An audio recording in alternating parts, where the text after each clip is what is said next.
What's the one thing that separates fighters who get hit from those who seem completely untouchable? It's not just speed and it's not raw power. It's their mastery of a concept so central to Bruce Lee, he named his entire martial arts after it. Most fighters spend years practicing how to react. They see a punch, they block.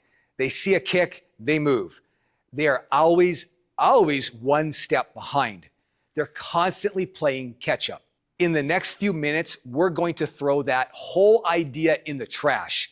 I'm going to show you how to intercept an attack so your opponent runs right into your strike before they ever know what happened. This is the second pillar of our three-part fight formula here at Level 8 Martial Arts.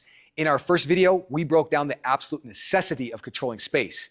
If you haven't seen that, I highly recommend you watch it because everything we talk about today is built on that foundation. Today, we conquer the second pillar, time, and we're going to do it with a simple framework, T.I.M.E. So what is time in a fight? It's not just the seconds on the clock. It's the gap between your opponent's decision to attack and that attack actually landing. And it's inside that gap, that's where the magic happens. Most fighters are slaves to time. They're always rushed, constantly surprised, feeling like they don't have enough time.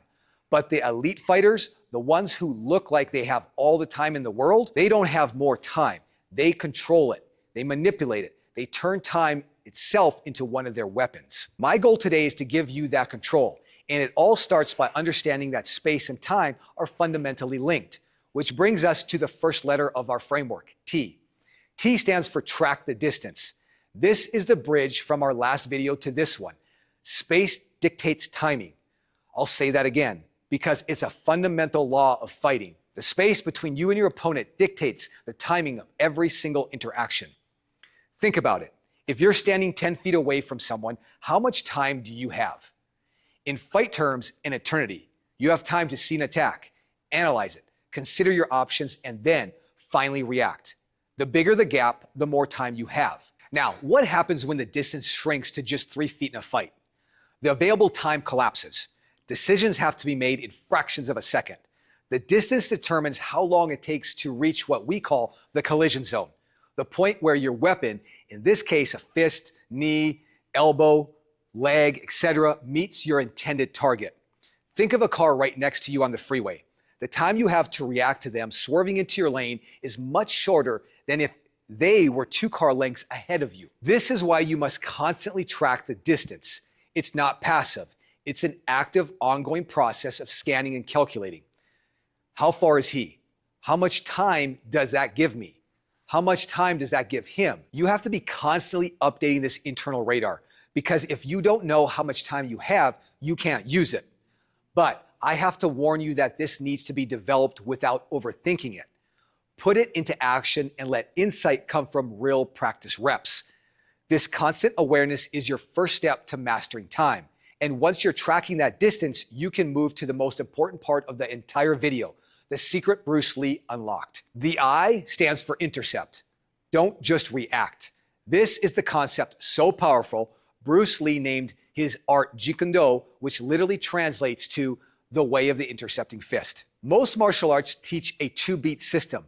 Beat 1, your opponent attacks. Beat 2, you defend and then you counter. It's reactive. You're waiting for your opponent to create a problem and then you try to solve it. Bruce Lee saw this as fundamentally inefficient. Why wait for a punch to travel 99% of the way to your face before you deal with it? Why not deal with it at 50% or 20% or even better, the exact moment it begins? That is interception.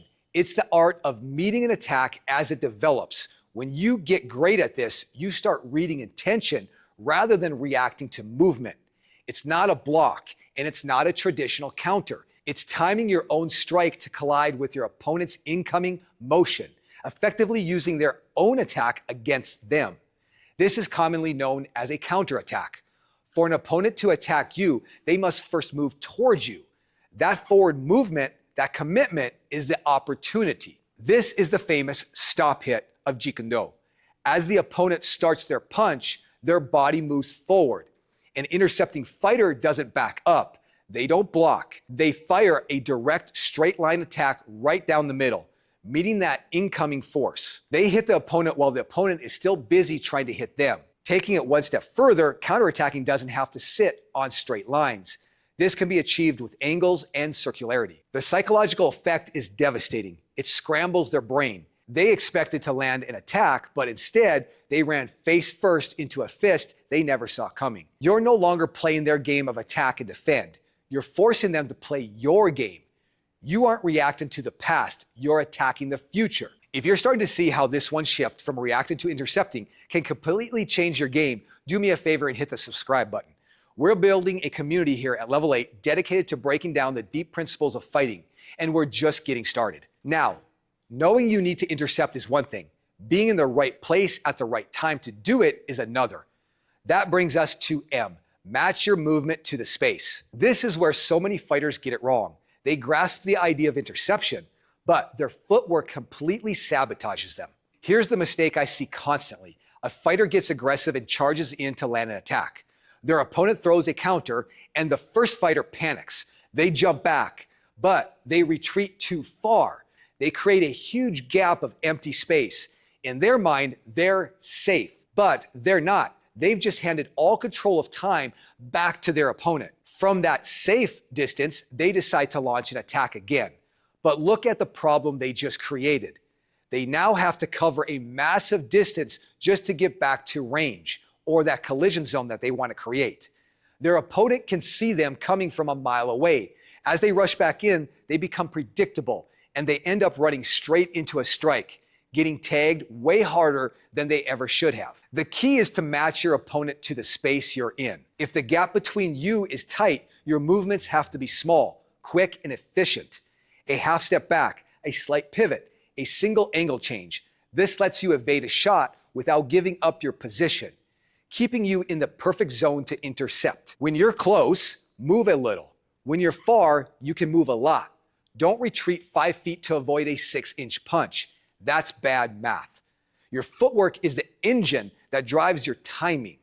Match your movement to the space, and you'll always be exactly where you need to be. This brings us to our final letter, E, which stands for energy on entry, or what I call compounding the strike. This is a more advanced concept, but it's what makes interception so incredibly powerful. There's a common belief in fighting that you have to hit hard, that power is everything. But what Bruce Lee understood and what basic physics demonstrates is that great timing can matter more than raw power. You just have to hit them at the right moment. Think about the classic physics equation. Force equals mass times acceleration. When most people throw a punch, they're accelerating their fist into a mostly stationary target. All the force comes from them. But what happens during an interception? You are not hitting a stationary target. You are hitting a target that is actively moving towards you. This is the compound strike. Imagine two trains speeding towards each other on the same track.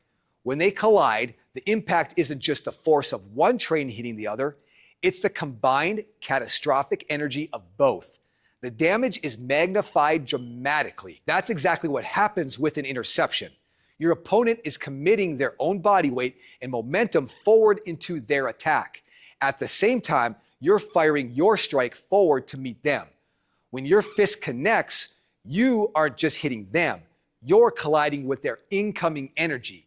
Their own power is now actively adding to the damage they're taking. This is why a perfectly timed interception can have knockout power, even if it doesn't look like a huge winding punch. You're using a little bit of your energy and a whole lot of their energy against them. You're not just hitting them, you're letting them hit themselves. In our first video, we mastered space. Today, you've learned how to conquer time. You now have the first two pillars of the Level 8 fight formula. You know where to be and when to strike. But there's one pillar left. You understand the geometry of the fight, you understand the moments within it, but what happens when contact is finally made? What actually happens at the point of impact? That is collision.